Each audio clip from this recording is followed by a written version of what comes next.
The coalition agreement pledged to decentralise power to local people, and we are committed to giving local people far more ability to shape the places in which they live.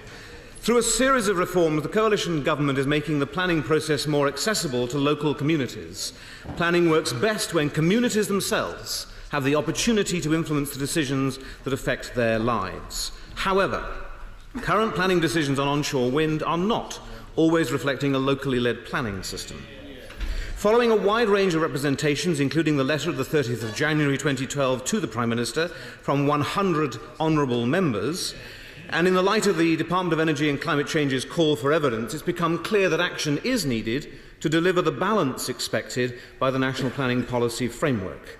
We need to ensure that protecting the local environment is properly considered alongside protecting the global environment. Now, today, my right honourable friend, the Secretary of State for Energy and Climate Change, has published a response to his call for evidence on onshore wind, and my right honourable friend, the Secretary of State for Communities and Local Government, is publishing a written ministerial statement. We'll set out a number of key changes which I know the House will wish to consider. But let me set out the key elements of this for the benefit of the House and my honourable friend. First of all, we want to strengthen the voice of local people. The submissions to the call for evidence have highlighted the benefits of good quality pre-application discussions for onshore wind development and the improved outcomes it can have for local communities.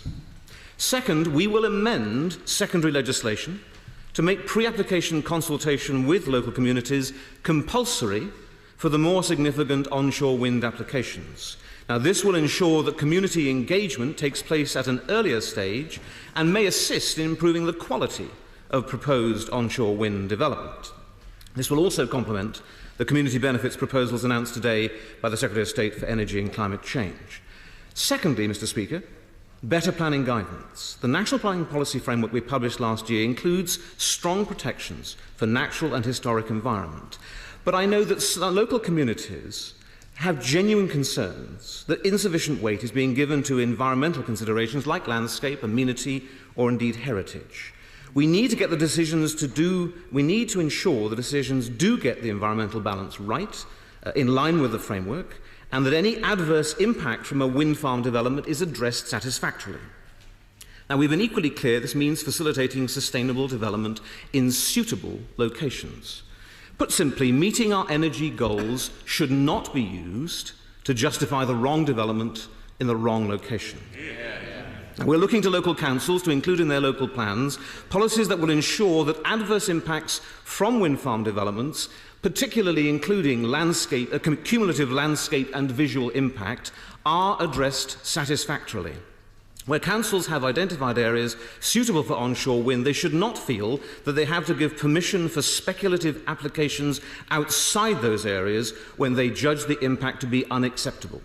Now, to help ensure planning decisions reflect the balance in the framework, my department will issue new planning guidance shortly to assist local councils and indeed planning inspectors in their consideration of local plans and individual applications. And this will set out briefly: first, the need for renewable energy does not automatically override environmental protections and the planning concerns of local communities. Second, decisions should take into account the cumulative impact of wind turbines and properly reflect the increasing impact on the landscape, on local community. Third, local topography should be a factor in assessing whether wind turbines have a damaging impact on the landscape. And fourth, that great care must be taken to ensure that heritage assets are conserved in a manner that is appropriate to their significance, including the impact of proposals on views important to their setting. Finally, Mr. Speaker, I will tell the House we will be writing both to all councils and the Planning Inspectorate to flag up this new guidance and its operation.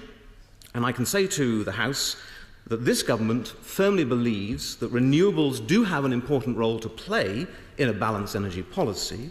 However, as a localist government, we also firmly believe that planning works best when local people are able to shape their local environment.